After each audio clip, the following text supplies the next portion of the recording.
Good morning. এখন আমরা যেটা পড়ব সেটা হচ্ছে টনসিলাইটিস। টনসিলাইটিস এমন একটা কমন ডিজিজ যেটা তোমরা মোটামুটি কারো না কারো গ্রুপে থাকেই বা সে সাফার করেছে কখনো না কখনো।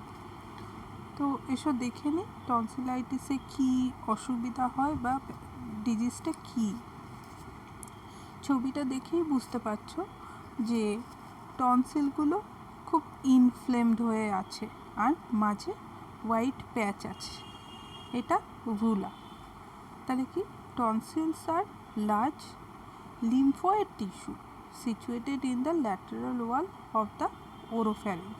দেখো lateral wall oropharynx এর জাস্ট দুপাশে টনসিলটা কেমন ইনফ্লেমড হয়ে আছে। তাহলে এটা দু ধরনের হয়, অ্যাকিউট টনসিলাইটিস আর ক্রনিক টনসিলাইটিস। ছবিগুলো খেয়াল করো, তাহলে কতটা ইনফ্লেমড হয়েছে বুঝতে পারবে।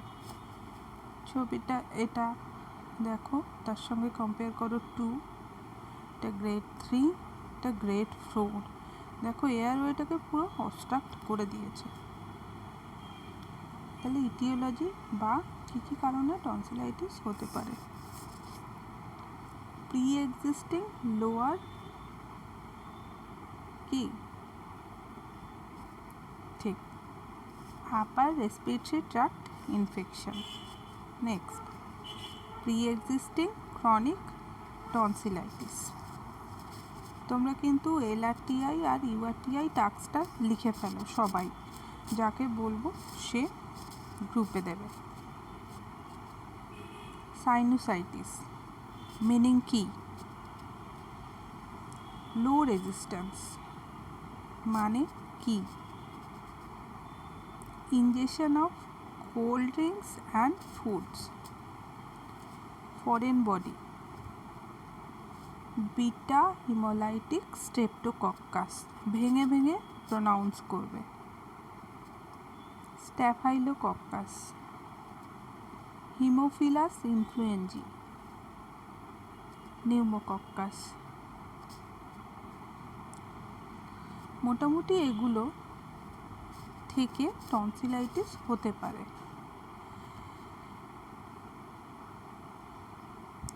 দেখো প্যাথোলজিক্যাল টাইপ যদি করা হয়, অ্যাকিউট প্যারেনকাইমাটোস টনসিলাইটিস আর অ্যাকিউট ফলিকুলার টনসিলাইটিস।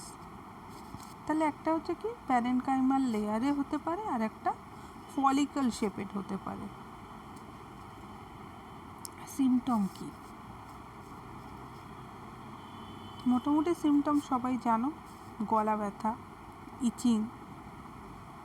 ঠিক আছে, এবার দেখে নিই টেম্পারেচার, ম্যালেজ, ডিসফেজিয়া দেখে নিই। হ্যাঁ,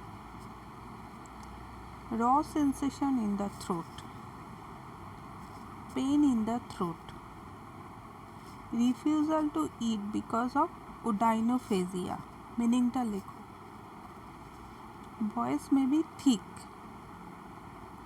halitosis, secretion increase and become tenacious। মোটামুটি যে সাইন সিমটমটা মনে হচ্ছে বুঝতে পারলে না সেটা লিখে রাখো আলাদা করে, আর যেগুলো টাস্ক দিয়েছি সবাই লিখবে। নেক্সট আসি ট্রিটমেন্ট। তাহলে ট্রিটমেন্টে কী দেখতে পাচ্ছি আমরা ছবিতে? গার্গেল, মেডিসিন, লজেন্স, জল। দেখো bed rest and soft diet. অ্যান্টিবায়োটিকের ভেতর অ্যাম্পিসিলিন, এরিথ্রোমাইসিন অ্যাডমিনিস্টার করা যেতে পারে অ্যাকর্ডিং টু ফিজিশিয়ানস অর্ডার। এছাড়া analgesic to relieve from pain, warm saline gargle আর লজেন্স। কমপ্লিকেশানস, একটা সিরিয়াস কমপ্লিকেশান আছে, সেটা হচ্ছে কুইন্সি। কুইন্সি মিনিং কি সেটা লেখো। ল্যারিঞ্জিয়াল ইডিমা, সব যা আমি লিখতে বলছি তোমাদের বইতেই কিন্তু আছে, বই সার্চ না করলে কিচ্ছু পাবে না।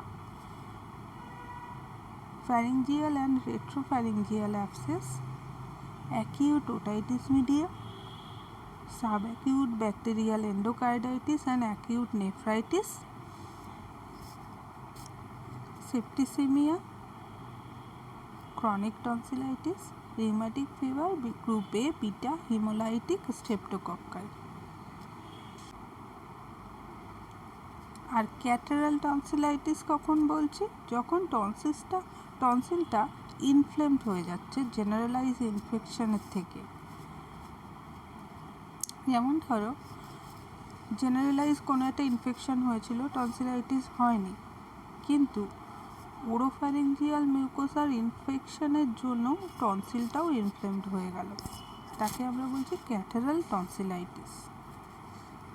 দেখো মেমব্রেনাস টনসিলাইটিস বলছে টনসিল থেকে যে এক্সুডেট বেরোচ্ছিল সেই সিক্রেশনগুলো মেমব্রেন মানে ওরাল মিউকোসার যে টনসিলের পাশে মিউকোসাগুলো সেখানে ওই ক্রিপসগুলো লেয়ার পড়ে পড়ে এমন আরেকটা এক্সট্রা লেয়ার তৈরি করে ফেলছে, তাকে আমরা বলছি মেমব্রেনাস টনসিলাইটিস।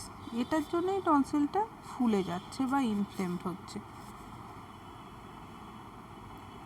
প্যারেনকাইমাটোস টনসিলাইটিস, এই যে এইটা, যখন পুরো টনসিলটাই ইউনিফর্মলি কনজেস্টেড হচ্ছে এবং ফুলে উঠছে, তাকে বলছি প্যারেনকাইমাটোস টনসিলাইটিস।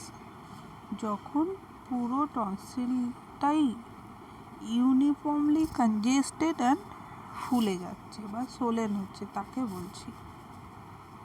সার্জারি, তাহলে সার্জারি একটাই মাত্র সার্জারি, সেটা হচ্ছে টনসিলেক্টমি। মোটামুটি পোস্ট অপ ম্যানেজমেন্ট টনসিলেক্টমির ক্ষেত্রে NBM till gag reflex Returns, মানে যতক্ষণ না গ্যাগ রিফ্লেক্স রিটার্ন করবে ততক্ষণ পেশেন্ট না খেয়ে থাকবে। First 24 hours cold food allow করতে হবে। এটা রিজন লেখো কেন। সফট নন স্পাইসি ফুড এক সপ্তাহ পর থেকে দিতে, মানে ধরো অপারেশন হলো, তাহলে অপারেশন হওয়া থেকে 3 দিন পর কিন্তু 7 দিন পর্যন্ত আমি সফট নন স্পাইসি ফুড দিতে পারব।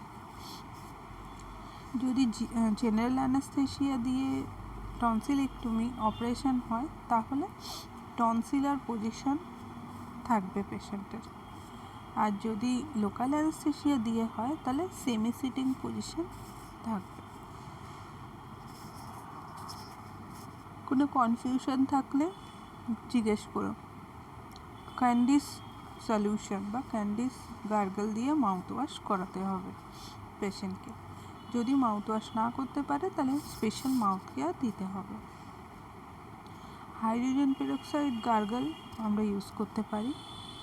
আর কি, পেশেন্টকে যেহেতু প্যালেটটা পেন থাকে বা সার্জারি হওয়ার কারণে পেশেন্টকে বেলুন ফোলানো বা ব্লো করার মতো এক্সারসাইজগুলো করার জন্য বলতে হবে।